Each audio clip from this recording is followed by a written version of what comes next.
పార్వతీపురం మన్యం జిల్లా సీతానగరం మండలం మరిపివలస వద్ద సోమవారం పోలీసులు వాహన తనిఖీలు ముమ్మరం చేశారు. సీతానగరం ఎస్ఐ ఎం రాజేష్ ఆధ్వర్యంలో సిబ్బంది అంతా అటువైపుగా వచ్చే వాహనదారులను ఆపి ద్విచక్ర వాహనదారులకు హెల్మెట్ ధారణ ఆవశ్యకతపై అవగాహన కల్పించి వారి వాహన ధృవపత్రాలు పరిశీలించారు. ఈ సందర్భంగా ఎస్ఐ ఎం రాజేష్ మాట్లాడుతూ ప్రతి ఒక్క వాహనదారులు విధిగా నిబంధనలు పాటించాలని, ఓ చీరాని డ్రైవింగ్ తో రోడ్లపైకి రావడం, మైనర్లకు వాహనాలు ఇవ్వడం, మద్యం తాగి వాహనాలు నడపడం వల్లే అధికంగా రోడ్డు ప్రమాదాలు జరుగుతున్నాయని అన్నారు. ద్విచక్ర వాహనదారులు తప్పకుండా హెల్మెట్ ధరించాలని కోరారు.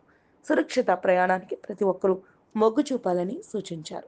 మండల ప్రజలందరికీ కూడా సీతానగరం పోలీసు వారి నుంచి ముఖ్య విజ్ఞప్తి అండి.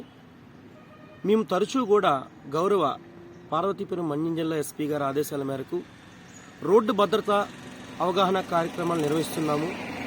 దానిలో భాగంగా ద్విచక్ర వాహనం నడిపే ప్రతి ఒక్కరూ కూడా విధిగా హెల్మెట్ ధరించాలని, లైసెన్స్ లేని వారికి వాహనాలు ఇవ్వద్దని, మీ మైనర్ పిల్లలకి వాహనాలు ఇవ్వద్దని అవగాహన కల్పిస్తున్నాము.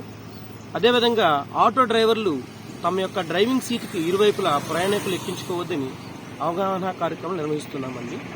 ప్రస్తుతం జరుగుతున్న ప్రమాదాలు చూసుకున్నట్లయితే జరుగుతున్న ప్రమాదాల్లో ఎక్కువ శాతం ఎవరైతే హెల్మెట్ పెట్టుకోలేదో వాళ్లే మృత్యువాత పడడం జరుగుతుంది. సో భద్రత అనేది ఎవరో చెప్తే నేర్చుకునేది కాదు.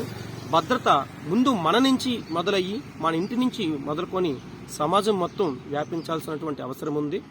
సో ప్రతి ఒక్కరూ కూడా మీ ఇంటి నుంచి బయలుదేరేటప్పుడు తిరిగి మీరు ఇంటికి చేరుకోవడానికి ఇంటి వద్ద మన బంధువులు, ఆత్మీయులు మన కోసం ఎదురు చూస్తారని గుర్తుంచుకొని వారు మీ రాక కోసమే ఎదురు చూస్తారు గనక క్షేమంగా వెళ్లి లాభంగా రావడానికి ప్రయత్నించాలని, ఆ క్రమంలో ప్రతి ఒక్కరూ కూడా హెల్మెట్ ధరించి వాహనాలు నడపాలని పోలీస్ శాఖ నుంచి మేము ముఖ్యంగా అందరికీ కూడా మనస్ఫూర్తిగా కోరుకుంటున్నామండి. భద్రత అనేది మీరొక్కరే రోడ్డు మీద వెళ్ళడం కాదు, ఎదుటివారు కూడా భద్రతా పరంగా వాహనాలు నడిపినప్పుడు మాత్రమే మన గమ్యక్షానాన్ని ఎటువంటి ఆటంకులు లేకుండా చేరుకుంటాము. సో ప్రతి ఒక్కరూ కూడా రోడ్డు భద్రతా నియమాలు పాటిస్తూ హెల్మెట్ ధరించి వాహనాలు నడుపుతారని మనస్ఫూర్తిగా కోరుకుంటున్నామండి. అదే వాహనాలు నడిపిన వారిపై మేము తరచూ ప్రత్యేక స్పెషల్ డ్రైవర్లు నిర్వహిస్తూ వారిపై కేసులు నమోదు చేసి కోర్టు వారి ముందు హాజరుపరచడం జరుగుతుంది.